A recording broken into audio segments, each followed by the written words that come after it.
अस्सलाम वालेकुम स्टूडेंट्स, मैं हूं आपका फिजिक्स टीचर कमर मोहम्मद नबील और आप इस वक्त हैं नबील्स ऑर्बिट में। तो चलिए स्टार्ट करते हैं आज का टॉपिक।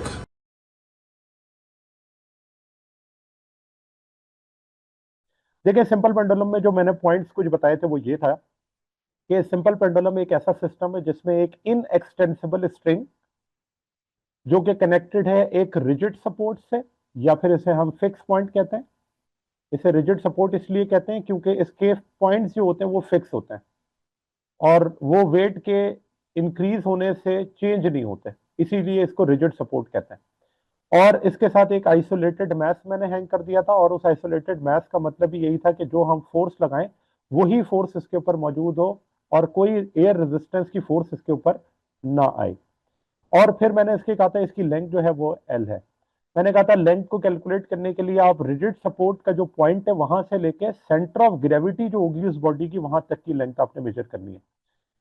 फिर मैंने कहा था कि अगर आप इस बॉल को एक पॉइंट से, जो कि इसका इक्विलिब्रियम पोजीशन है, उस पॉइंट से अगर आप इसको डिस्प्लेस करके और एक एक्सट्रीम पोजीशन पे ले आते हैं या डिस्प्लेस करते हैं with some angle theta from its initial position, तो इस पॉइंट पर इस बॉडी की जो वेट फोर्स है उसके दो कंपोनेंट्स बन जाते हैं।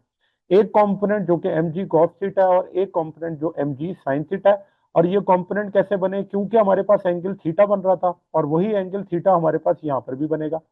और जिस लाइन पर दो एंगल्स बन रहे होते हैं उसे हम बेस कहते हैं, और बेस के लिए हम जो कंपोनेंट यूज करते हैं वेक्टर्स में वो कॉस थीटा होता है, इसलिए वेट को हमने लिखा है एम जी कॉस थीटा। और जो परपेंडिकुलर कंपोनेंट है उसे हम कहते हैं एम जी साइन थीटा, और ये एम जी साइन थीटा मैं यहाँ भी लिख सकता हूँ। और एम जी साइन थीटा जो कि मैंने लिखा हुआ है रीस्टोरिंग फोर्स के लिए, वहां भी लिखा जा सकता है क्योंकि ये इक्वल वेक्टर्स हैं। तो इक्वल वेक्टर्स में आप इसको दोनों साइड पर ड्रॉ कर सकते हैं। तो मैंने एम जी साइन थीटा यहाँ भी ड्रॉ किया हुआ है, और ये फोर्स कौन सी है? रीस्टोरिंग फोर्स है, जो कि इस बॉडी को मीन पोजीशन पर लेकर जाएगी।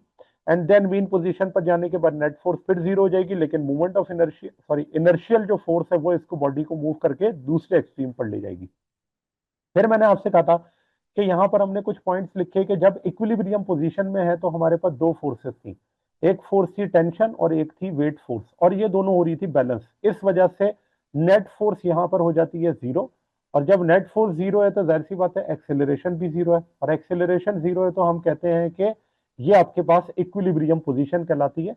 तो ये कंडीशन भी पूरी हो जाती है इक्विलिब्रियम की, और इक्विलिब्रियम पोजीशन क्यों कहते हैं ये बात भी पूरी हो जाती है।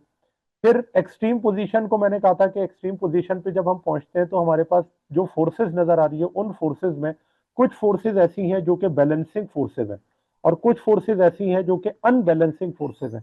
बैलेंसिंग फोर्सेस की वजह से कोई वर्क डन नहीं होता, इसी वजह से हम कहते हैं सिंपल पेंडुलम में क्या टेंशन वर्क डन करवाता है? तो आंसर है नो, क्योंकि टेंशन जो होता है वो तो बैलेंस हो जाता है एम जी कॉस थीटा के साथ, तो बैलेंसिंग फोर्स कोई वर्क डन नहीं करता। तो फिर वर्क डन कौन करता है? तो वो करता है जी अनबैलेंसिंग फोर्स, जिसे हम रीस्टोरिंग फोर्स कहते थे, और वो बराबर था किसके? Minus m g sine theta के।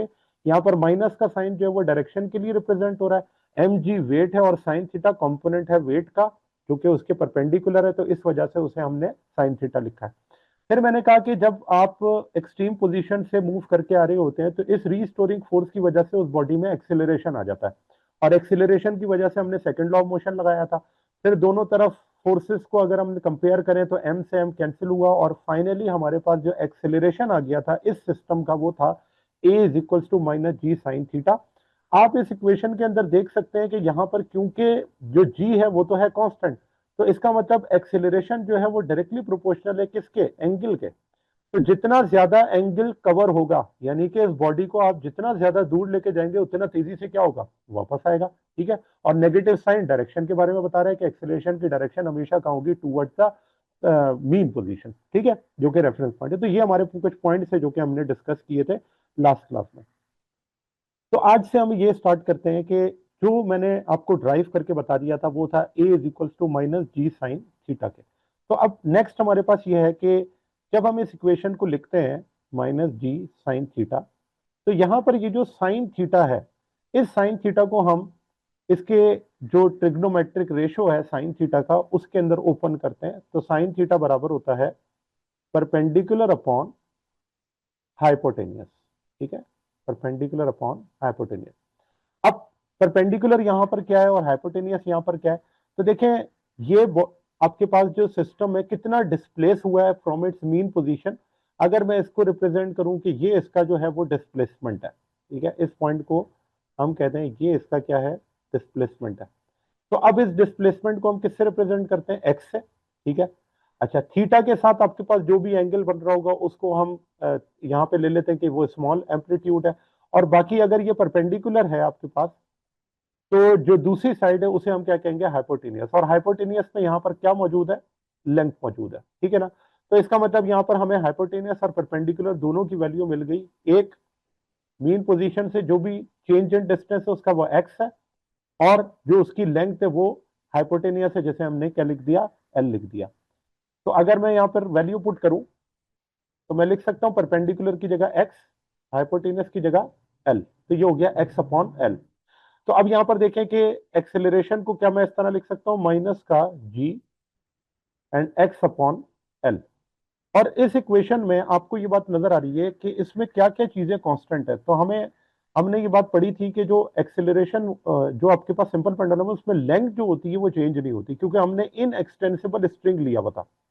तो यहां पर आपके पास इक्वेशन बन जाती है कि जो कांस्टेंट्स है उनको मैं एक ब्रैकेट में पुट कर देता हूं, और जो चेंज हो रहा है उसको मैं बाहर निकाल देता हूं। अब जी अपॉन एल क्या है, कांस्टेंट। तो ये इक्वेशन हमारे पास एक बन गई एक्सेलरेशन की। और इसे मैं ये भी लिख सकता हूं, a is equals to minus g upon l, constant है, और यहां पे आपके पास क्या आ गया, एक्स। कांस्टेंट और इक्वल टू हटता है तो क्या आ जाता है, प्रोपोर्शनल का साइन। और अगर आप देखें तो यही हमारे पास वो कंडीशन नहीं थी जिसे हम कहते थे सिंपल हार्मोनिक मोशन, क्योंकि इसके अंदर एक्सेलरेशन डायरेक्टली प्रोपोर्शनल है मैग्नीट्यूड ऑफ डिस्प्लेसमेंट के, और एक्सेलरेशन की direction towards the mean position है। तो ये आपके पास कंडीशन बन गई। अब यहां पर हम फाइंड आउट करते हैं क्या, टाइम पीरियड और फ्रीक्वेंसी और एंगुलर फ्रीक्वेंसी। तो टाइम पीरियड, फ्रीक्वेंसी और एंगुलर फ्रीक्वेंसी को कैलकुलेट करने के लिए हम इस इक्वेशन को इस तरह से चेंज करते हैं कि एक्सेलरेशन का जो जनरल फार्मूला है वो हम यहाँ पर यूज कर लेते हैं। तो एक्सेलरेशन को जनरली, जैसे मैंने आपको पिछले जब मैथ स्प्रिंग सिस्टम था उसके अंदर बताया था कि acceleration is equals to minus omega square x, ठीक है ना। जनरली हम एक्सेलरेशन को इस तरह से लिखते हैं। और अब मैं इसको क्या कर लूंगा, कंपेयर। तो ये इक्वेशन नंबर है 2। तो इक्वेशन 1 और इक्वेशन 2 को अगर हम कंपेयर करें, comparing equation 1 and 2 we get. तो आप देखें यहां पर दोनों चीजें अगर कंपेयर की जाए तो दोनों तरफ ए सेम है, दोनों तरफ माइनस है, दोनों तरफ एक्स भी मौजूद है। तो जो चीज इसके अंदर चेंज है वो क्या है, ये ओमेगा स्क्वायर है, और यहां पर क्या है, जी अपॉन एल। तो मैं सिर्फ क्या करूंगा, इन दोनों को कंपेयर करने के बाद इनकी वैल्यूज को लिख दूंगा कि ओमेगा स्क्वायर बराबर हो गया किसके, जी अपॉन एल के। और ओमेगा कैलकुलेट करने के लिए स्क्वायर रूट ले लेंगे ऑन बोथ साइड। तो फिर आपके पास जो ओमेगा है वो बराबर आ जाएगा under root g upon L के। ये आपके पास क्या हो गई, एंगुलर फ्रीक्वेंसी। इसे हम लिखते हैं, ये आपके पास है एंगुलर फ्रीक्वेंसी, एंगुलर फ्रीक्वेंसी। अच्छा, अब एंगुलर फ्रीक्वेंसी निकालने के बाद अब हम क्या निकालते हैं, फ्रीक्वेंसी और इसका टाइम पीरियड। तो पहले फ्रीक्वेंसी निकाल लेते हैं, और उस फ्रीक्वेंसी से फिर हम क्या करेंगे, इसकी टाइम पीरियड को क्या कर लेंगे, फाइंड आउट कर लेंगे। तो देखें, अगर मुझे एंगुलर फ्रीक्वेंसी पता है तो मैं जानता हूं कि एंगुलर फ्रीक्वेंसी बराबर होती है किसके, 2 पाई एफ के। तो मैं अगर अपनी इक्वेशन में 2 पाई एफ पुट करूं तो ये फार्मूला बन जाएगा 2 pi f is equals to under root g over l. और फ्रीक्वेंसी यहां से निकालनी है, तो 2 पाई मल्टीप्लाई कर रहा है, इधर आके डिवाइड करेगा, तो f is equals to 1 upon 2 pi under root g over l. तो देखें यहां पर हमने फ्रीक्वेंसी को कैलकुलेट कर लिया। अब फ्रीक्वेंसी अगर कैलकुलेट हो गई है तो फ्रीक्वेंसी का रेसिप्रोकल कौन होता है, टाइम पीरियड होता है। तो अब हम क्या कर लेंगे, टाइम पीरियड फाइंड आउट इसका कर लेंगे। तो इसको इसी तरह से लिख लेते हैं कि यहाँ पे आपके पास जो फ्रीक्वेंसी है, time period is reciprocal of frequency. तो फ्रीक्वेंसी को अगर मैं यहाँ पे पुट करूं तो मेरे पास फार्मूला बन जाएगा 2 पाई और एल अपॉन जी। तो यहां पर अगर आप देखें तो टाइम पीरियड डायरेक्टली प्रोपोर्शनल है किसके, लेंथ ऑफ द स्ट्रिंग के। इसी वजह से जब हम लेंथ बढ़ाते हैं तो टाइम पीरियड बढ़ जाता है। और टाइम पीरियड इनवर्सली प्रोपोर्शनल है किसके, वैल्यू ऑफ जी के। तो आप डिफरेंट स्टार्स पे जाते हैं, डिफरेंट प्लैनेट्स के ऊपर जाते हैं, जी की वैल्यू चेंज होती है तो टाइम पीरियड भी क्या होता है, डिफरेंट होता है। इसी तरह से फ्रीक्वेंसी की अगर बात करें तो फ्रीक्वेंसी में ये रिलेशन इनवर्स है कि फ्रीक्वेंसी डायरेक्टली प्रोपोर्शनल है वैल्यू ऑफ जी के एंड फ्रीक्वेंसी इनवर्सली प्रोपोर्शनल है लेंथ ऑफ द स्ट्रिंग के। तो आप चाहें तो टाइम पीरियड के रेफरेंस से फ्रीक्वेंसी को पढ़ लें या फिर डायरेक्टली जी और एल के रेफरेंस से पढ़ लें, ये बात एक ही होगी, ठीक है ना। तो ये हमने कैलकुलेट कर ली कि एंगुलर फ्रीक्वेंसी इस केस के अंदर हमारे पास क्या है, वो है omega under root g upon L. फिर हमने फ्रीक्वेंसी के बारे में कैलकुलेट कर लिया कि वो फ्रीक्वेंसी क्या है, 1/2 pi under root g upon l. And then हमने टाइम पीरियड इसका कैलकुलेट कर लिया जो कि बराबर है 2 pi under root l upon g के, ठीक है। तो ये हमारे पास डेरिवेशन हो गई सिंपल पेंडुलम की। जैसे हमने मैथ स्प्रिंग सिस्टम पढ़ा उसी तरह से सिंपल पेंडुलम को भी यहाँ पे डिस्कस कर लिया। कुछ क्वेश्चन है इससे रिलेटेड कॉन्सेप्चुअल, उसको जरा डिस्कस करते हैं। इस क्वेश्चन के अंदर ये है कि हमारे पास एक इस सिंपल पेंडुलम है जिसकी लेंथ एल है और इसका मैथ जो है वो एम है, ठीक है। आपसे कहा जाता है ये बताएं कि इसके टाइम पीरियड का रेशो अर्थ पर और मून पर क्या होगा, ठीक है। टाइम पीरियड का रेशो ऑन अर्थ, जैसे मैं लिख देता हूं ये टी है, और टाइम पीरियड ऑन मून, और इसे मैं लिख देता हूं ये टी प्राइम है। तो आपने ये फाइंड आउट करना है कि टी अपॉन टी प्राइम का रेशो क्या होगा। अब देखें इस केस के अंदर हम जानते हैं कि अर्थ और मून पर, क्योंकि जब आप उस सिंपल पेंडुलम को अर्थ से मून पर लेके जाएंगे तो आप जानते हैं लेंथ तो चेंज होगी नहीं। सिंपल पेंडुलम में दो चीजें अभी हमने पढ़ी, टाइम पीरियड किस पर डिपेंड करता है, लेंथ पर और ग्रेविटी पर। तो अगर लेंथ चेंज नहीं हो रही तो टाइम पीरियड किसकी वजह से चेंज होगा, ग्रेविटी की वजह से। अच्छा, अब यहां पर ग्रेविटी ऑफ अर्थ तो आपको पता है 9.8 है, लेकिन ग्रेविटी ऑफ मून क्या है, तो हम लिखते हैं कि ग्रेविटी ऑफ मून जो होती है वो 1.6 टाइम्स होती है किसके, ग्रेविटी ऑफ अर्थ के। तो इसका मतलब मैं अगर इसको कैलकुलेट करूं तो मैं ये कह सकता हूं कि यहाँ पर जो ग्रेविटी ऑफ मून है वो 1.6 है ग्रेविटी ऑफ अर्थ के, या यूं भी कह सकते हैं ग्रेविटी ऑफ अर्थ के 6 टाइम्स क्या है, कम है, ठीक है ना। इस चीज को लिखें तो ज्यादा बेहतर रहेगा, हमें सॉल्व करने में आसानी रहेगी। कि मैं इसको इस तरह लिख देता हूँ कि gravity of moon is 1/6 time the gravity of अर्थ। अच्छा, अब क्या करते हैं, टाइम पीरियड दोनों के पहले फार्मूले लिखते हैं और उसके बाद दोनों को क्या करेंगे, डिवाइड करेंगे, तो हमें इसका रेशो पता चल जाएगा, ठीक है ना। तो सबसे पहले हम निकालते हैं फॉर अर्थ। तो जब हम ये अर्थ के लिए कैलकुलेट करते हैं तो यहां पर लिखते हैं t is equals to 2 pi under root l upon g, ठीक है। ये मैंने अर्थ के लिए कैलकुलेट किया, यहां पर लेंथ एल पुट कर दी और जी की वैल्यू ग्रेविटी ऑफ अर्थ है उसे मैं लिख देता हूं जीई, ठीक है। ये टाइम पीरियड है टी, जो कि कहां पर हमने कैलकुलेट करना था, अर्थ पे। अब अब हम इसको कैलकुलेट करते हैं किस पर, मून पर, फॉर मून। तो मून पे जब हम इसे कैलकुलेट करेंगे तो फार्मूला है T is equals to 2 pi under root l upon g m. और ये जो टी है ये टाइम पीरियड है मून पर, इसे हमने टी प्राइम से शो किया हुआ था तो यहाँ पे मैंने टी प्राइम लिख दिया। अच्छा, अब जी एम की वैल्यू कितनी है, तो जी एम की वैल्यू है gravity of earth divided by 6। तो देखिए मैं यहाँ लिख सकता हूँ t prime is equals to 2 pi l upon और gravity of earth divided by 6, ठीक हो गया। अच्छा, ये 6 डिवाइड हो रहा है, ऊपर जाके क्या होगा, मल्टीप्लाई। तो देखें टाइम पीरियड का फॉर्मूला क्या बन जाएगा, t prime 2 pi 6 l divided by g e. और आप देख सकते हैं कि 2 pi under root l upon g e किसके बराबर है, टी के बराबर है। तो क्या मैं इस बात को इस तरह लिख सकता हूं, t prime is equals to under root 6 times, आगे बचा क्या है 2 pi and under root l upon g e, ठीक है। और ये जो पूरी चीज है किसके बराबर है, टी के बराबर है। तो इसका मतलब ये हुआ कि जब मैं इन दोनों का रेशो लूंगा तो मैं इस तरह से लूंगा कि टी की वैल्यू मुझे पता चल गई, टी प्राइम की वैल्यू मुझे पता चल गई। तो जब मैं पूरा सॉल्व करता हूं तो यहां से आपके पास आंसर क्या आ जाता है, 1/√6, क्योंकि बाकी चीजें तो सेम है, वो तो कैंसिल हो जाएंगी ना। ये 2 pi under root l upon g और 2 pi under root l upon g, ये दोनों क्या हो जाएंगे, ये देखें ये कैंसिल हो रहा है। तो फिर बचा क्या, √6। तो इस बात को इस तरह भी तो लिखा जा सकता है कि T prime is √6 times the time period on earth. तो मून पर जो टाइम पीरियड है वो √6 टाइम्स है किसके, time period on earth surface के। तो आप देखें मून पर जाके टाइम पीरियड बढ़ गया ना, क्यों, क्योंकि वहां पर ग्रेविटी क्या हो गई, कम हो गई। ठीक है, तो ये हम इस तरह से कैलकुलेशन करते हैं कि हमें अगर डिफरेंट प्लैनेट्स के बारे में दिया जाए तो जाहिर सी बात है कि पेंडुलम जो होगा वो दूसरे प्लैनेट पे जाकर अपनी वैल्यू को चेंज नहीं कर लेगा, उसकी लेंथ वही रहेगी, क्योंकि हम इस लेंथ को क्या लेते हैं, ये इनएक्सटेंसिबल लेंथ होती है, इनएक्सटेंसिबल स्ट्रिंग होती है, जो कि वेट के चेंज करने से या ग्रेविटी के चेंज करने से चेंज नहीं होती। तो फिर हम चले जाते हैं किसी और प्लेनेट पे, वहां पर ग्रेविटी चेंज होती है, तो उससे हमें पता चल जाता है कि उसका टाइम पीरियड क्या होगा, और वो इनवर्स रिलेशन रखता है। इसी तरह से एक और क्वेश्चन करते हैं, और ये क्वेश्चन ये है कि एक आपके पास बॉडी है जो कि एलिवेटर के अंदर मौजूद है, एक पेंडुलम है और वो कहाँ मौजूद है, एक एलिवेटर में।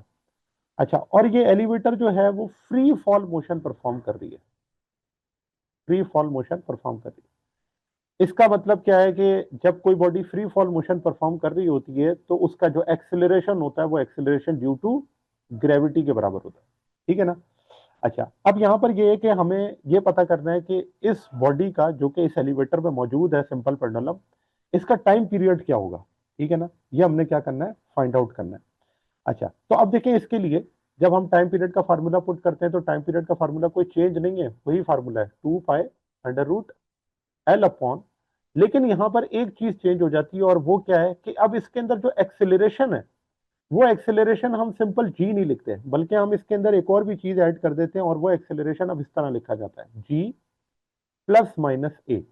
ये फार्मूला है एलिवेटर के अंदर मौजूद ऑब्जेक्ट का, कि हमें एक्सेलरेशन भी क्या करना होता है, ऐड करना होता है उस सिस्टम का जिसमें वो पेंडुलम मौजूद है। ठीक है ना, क्योंकि ये जी तो पेंडुलम का था ना, लेकिन जिस पेंडुलम को आपने जिस बॉडी में रखा वो उसका एक्सेलरेशन क्या है। पॉजिटिव का मतलब जब ये बॉडी अपवर्ड जा रही होगी, और नेगेटिव का मतलब जब ये बॉडी नीचे आ रही होगी।